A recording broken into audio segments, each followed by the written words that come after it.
their campaign and their pro-choice policies.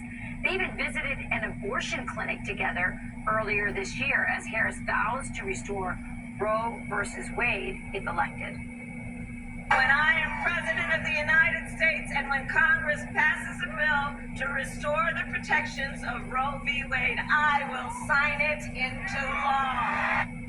Now, while Walz has already taken extensive measures on the issue in Minnesota, where he signed unlimited abortion access into state law. Your rights are protected in this state. You have the right to make your own decisions about your health, your family, and your life. Because of this law, that won't change with the political winds or the makeup of the Supreme Court. Live Action founder and president Lila Rose joins us now. Lila, you are a human rights activist. What is the thing or the policies that concern you the most about this ticket? It's deeply concerning, Rachel. This is the most pro-abortion ticket. I could have said that years ago about Obama, Biden, but now this is the most pro-abortion ticket that our country has ever seen. Governor Tim Walz, when he was governor of Minnesota, he abolished all legal protections for preborn babies up until the moment of birth. This means that babies at birth and even after birth who are born alive after failed abortions don't get any legal protection. Did you know, Rachel, that under Governor Tim Walz's watch, there were 5 babies that were born alive after botched abortions in Minnesota. 2 of them left struggling to breathe. They didn't even give them any resuscitation, any help, and they died. This is infanticide because they weren't given any care. They were left to die. And this is the policy of Walz in Minnesota.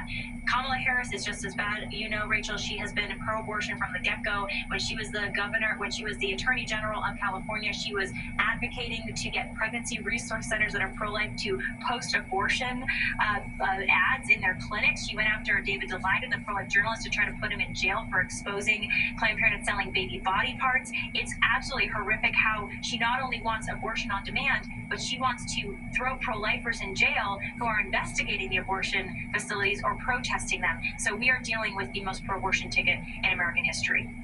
Yeah, I don't think people realize with both of them. I mean, I don't think there are 2 more pro-abortion candidates, not just ever to run for office, for this high level of office, but even in Congress or among all the governors. Nancy Pelosi told Tim Walz to tone it down. That's how radical he was. And by the way, the botched abortion baby stuff, they call it, when they left those babies to die, they call it comfort care. It is the most evil euphemism for leaving a struggling infant who was born alive to just die. It's so unbelievable. And you're right, what Kamala Harris did in California, she took campaign money from Planned Parenthood and used her office to go after pro-lifers in highly unconstitutional ways. Lila? Yeah, Kamala Harris is going to, and she has trampled on the First Amendment. She does not care about freedom of speech for pro-life Americans. If you're her political enemy, she's going to attack you.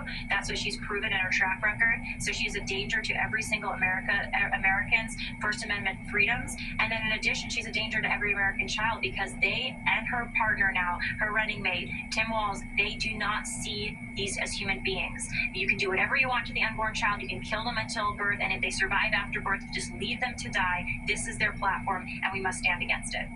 Yeah.